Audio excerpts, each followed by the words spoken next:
Shiva cinema re release సందర్భంగా దానికి సంబంధించిన ఆసక్తికరమైన విషయాలు బయటకు వస్తున్నాయి ఇప్పుడు. ముఖ్యంగా రామ్ గోపాల్ వర్మ కూడా ఇంటర్వ్యూల్లో అప్పటి సంగతులు గుర్తు చేసుకుంటున్నారు.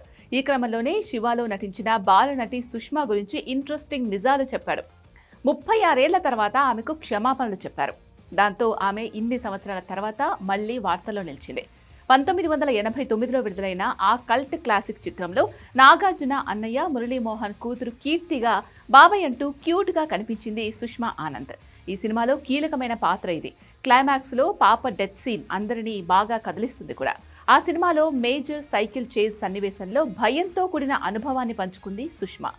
36 సంవత్సరాల తర్వాత 4K వర్షన్లో రీ రిలీజ్ అవుతున్న సందర్భంగా ఆ సన్నివేశంలో ఆమెను రిస్క్లో పడేసినందుకు గాను దర్శకుడు రామ్ గోపాల్ వర్మ బహిరంగంగా క్షమాపణలు చెప్పారు. ఆ సమయంలో తనలోని దర్శకుడి దురాశ ఆమెను ప్రమాదకరమైన షాట్లలో పాల్గొనేలా చేసిందని ఆయన అంగీకరించాడు. అప్పట్లో సినిమా గతిని మార్చిన శివాలో నటించిన సుష్మా ఆ తర్వాత మళ్లీ పెద్దగా సినిమాలో కనిపించలేదు. బాలనటిగా కేవలం ఒక్క సినిమాలో కనిపించినప్పటికీ ఆమె ఎంచుకున్న మార్గం సినీ ప్రపంచానికి పూర్తి భిన్నమైంది. చదువుపై దృష్టి పెట్టిన సుష్మా గ్లామర్ ప్రపంచానికి దూరంగా విద్యారంగంలో తన ప్రతిభను చాటుకుంది. ఆమె పూర్తి పేరు సుష్మా ఆనంద్ అకోజు. తెలుగు అమ్మాయి అయినప్పటికీ ఆమె విదేశాల్లో సెటిల్ అయిపోయింది. సినిమాకు దూరంగా ఉండడానికి గల ప్రత్యేక కారణాలు ఏమీ ఉన్నప్పటికీ ప్రస్తుతం చాలా ఉన్నతమైన స్థితిలో ఉంది. ప్రస్తుతం సుష్మా అమెరికాలో నివసిస్తూ అత్యంత క్లిష్టమైన భవిష్యత్తుకు సంబంధించిన రంగంలో పనిచేస్తున్నారు.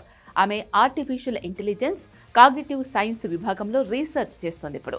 అంటే ఆమె మనిషి మెదడు, ఆలోచన, నేర్చుకునే విధానం, వాటిని కృత్రిమ మేధస్సుతో ఎలా అనుసంధానం చేయొచ్చు అనే అంశాలపై పరిశోధన చేస్తోంది.